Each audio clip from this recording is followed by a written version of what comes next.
तो एक तरफ देश में ओमिक्रॉन वेरिएंट का खतरा है, वहीं दूसरी तरफ आज से 15 से 18 साल इस आयु वर्ग के बच्चों को वैक्सीनेशन ड्राइव से जोड़ा जा रहा है। सुबह से ही बच्चे अस्पतालों में पहुंच रहे हैं अपने माता पिता के साथ। कुछ खास मेहमानों का पैनल हमारे साथ लगातार मौजूद है। बाल चिकित्सक इस वक्त हमारे साथ मौजूद है, जिनसे हम ब्रेक से पहले हर मुद्दे पर चर्चा कर रहे थे। हमारे साथ के पांडे साहब हैं। सर, मेरा सवाल आपसे ये कि देखिए, लगातार ये भी बात हो रही है कि क्या हम थोड़े लेट हो गए, क्या ये जो ड्राइव अब शुरू हुई है इसको क्या पहले कर देना चाहिए, नवंबर एंड तक या दिसंबर तक? पॉसिबिलिटीज आप समझ रहे हैं ऐसा मुमकिन था, उसको भी जरा बताइएगा। और साथ ही साथ ये बच्चों के लिए अब इम्यूनिटी उनकी कितने दिन में तब्दील होगी, बननी शुरू होगी, यानी कब से बच्चा ये महसूस करे कि अब मैं पूरी तरीके से इस जंग को लड़ने के लिए तैयार हूं?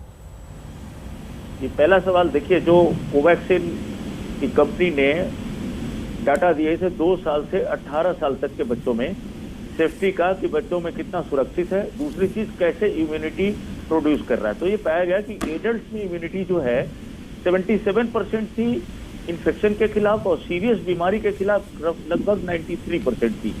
सेम इम्यूनिटी बच्चों में भी पाएगी 2 साल से लेके 18 साल तक बच्चों के लिए। ये अक्टूबर के लास्ट में उन्होंने सबमिट किया, गवर्नमेंट को डाटा एडमिट किया है।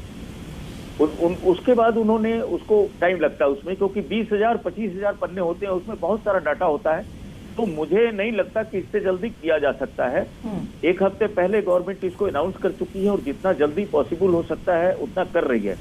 तो इस करना चाहिए था, ये बात आपकी सही है, लेकिन हो नहीं सकता था, मेरी ये राय है। दूसरी चीज, इम्यूनिटी जैसे आज जो बच्चे लगवा रहे हैं, आज 3 तारीख को, तो 18 फरवरी के बाद वो थोड़े सोच सकते हैं कि उनमें इम्यूनिटी थोड़ी आएगी, लेकिन ये मतलब नहीं कि उनको रिस्क नहीं है।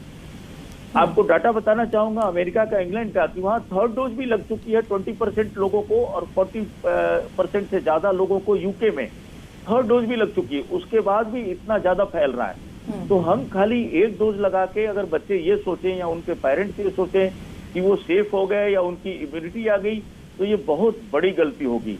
हाँ, ये अवश्य बात है कि माइल्ड वायरस है, माइल्ड सिम्टम्स इस वक्त काज कर रहा है, लेकिन कब ये सीरियस हो जाए, कब नई चीजें आए। और इस बार सबसे खास बात है कि स्प्रेड बहुत तेजी से कर रहा है ये।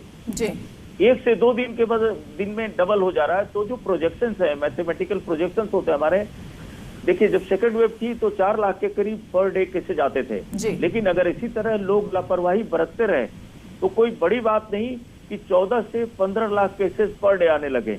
अगर 14 से 15 लाख केसेस का कुछ % भी सीरियस हो जाता है, उसको ऑक्सीजन की रिक्वायरमेंट होती है, वेंटिलेटर की जरूरत होती है, तो सोचिए मेडिकल जो फैसिलिटीज हैं उन पे कितना लोड पड़ेगा, पेरेंट्स के ऊपर कितना तनाव आएगा, सरकारी जो संस्थान है उनको कितना झेलना पड़ेगा। तो इसलिए लोगों से मेरी राय है कि सावधानी तो आपको बरतनी है।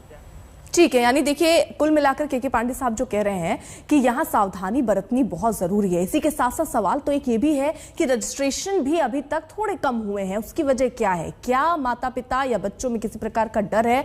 क्या ये डर होना चाहिए? इस डर के लिए क्या सवाल हो सकते हैं, वो पूछूंगी। जैसल सेठ भी इस वक्त हमारे साथ डॉक्टर मौजूद है। एक छोटे से ब्रेक के लिए यहाँ रुकना होगा। ब्रेक के बाद इसी सवाल के साथ आप देखते रहिए आज तक।